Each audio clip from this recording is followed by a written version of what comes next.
Finally আমিও চলে গিয়েছিলাম বাণিজ্য শিল্পকুটি মেলা। বিশাল বড় আয়োজন করা হয়েছে। এই মেলাটা খুব ভাইরাল হয়েছে মেলাটায়, সেই জন্যই আর ঘরে না বসে থেকে অবশ্যই মেলাতে ঘুরে আসলাম, কারণ অনেক দিন যাবৎ কোথাও ঘুরতে যাওয়া হচ্ছে না। সেই জন্য মাকে বললাম চলো আমরা সবাই শিমুলতলি মেলায় যাই। সেই জন্য আমরা সবাই মেলায় চলে গিয়েছিলাম ঘুরতে। মেলাটা এত বড় করে আয়োজন করা হয়েছে, কেউ না গেলে বুঝতে পারবেন না কত সুন্দর করে মেলাটা ডেকোরেশন করা সাজানো হয়েছে। রাতের বেলা যেন এর সৌন্দর্য আরো দ্বিগুণ বেড়ে যায়। আমরা গিয়েছিলাম 4টার দিকে, ঘুরে দেখতে দেখতে সন্ধ্যা প্রায় মাগরিবের আজানের সময় হয়ে গেছে।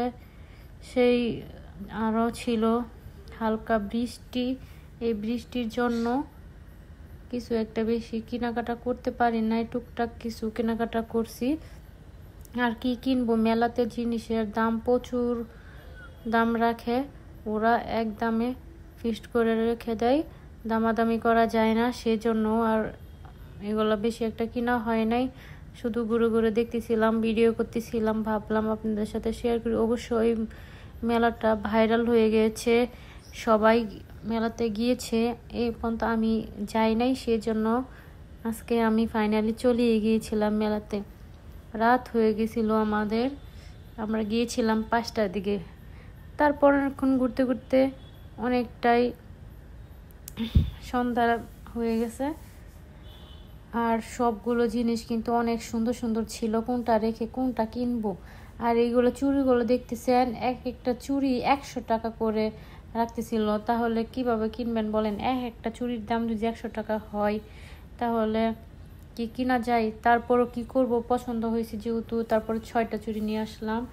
এখানে কত সুন্দর সুন্দর মাটির ব্যাংকগুলো আছে। এই ব্যাংকগুলো কিন্তু অনেক সুন্দর, কিন্তু প্রচুর দামে এগুলো বিক্রি করতেছে। এইগুলো এক একটা দাম 1500 টাকা, এর নিচে কোনো টা নাই। অনেক দামাদামি করছিলাম কিন্তু দেয় না। তারপর আর কিছুই বেশিরভাগ আনা হয় নাই, কিন্তু বিশেষ করে আমি এইগুলো একটা নিতে চাইছিলাম, কিন্তু তারপর আর নেওয়া হয় নাই, কারণ এত দামাদামি করতে পারতাছিলাম না, সেই জন্যই নিয়ে নেবে। তারপর এই চুড়িগুলো নিয়ে আসলাম। চুড়িগুলো খুবই সুন্দর ছিল, কিন্তু এই চুড়িগুলো অনেক দাম ছিল। এই ভাইয়াতে বলতেছে আপু একটা পুতুল নিয়ে নাম, বললাম পুতুল দিয়ে কি করব, বলতেছে পুতুল দিয়ে খেলা করবেন। তারপর এই দেখেন 4-5টা ঘুরে ঘুরে দেখেছিলাম, সব কিছুই পাবেন এই মেলাতে।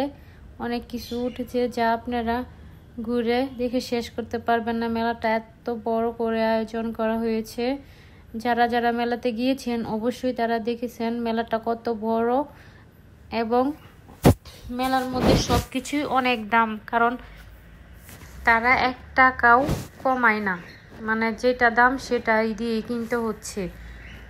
বলে তাদের নাকি পোষাবে না কমে বিক্রি করলে, সেই জন্য তারা একদম লিখে দিয়েছে। এই দেখেন ঘুরতে ঘুরতে অনেকটা রাত হয়ে গেছে। তারপর আসতে ইচ্ছে করতেছিল না, কিন্তু ঝিরি ঝিরি বৃষ্টি পড়তেছিল, কিন্তু বোঝা যাচ্ছে না।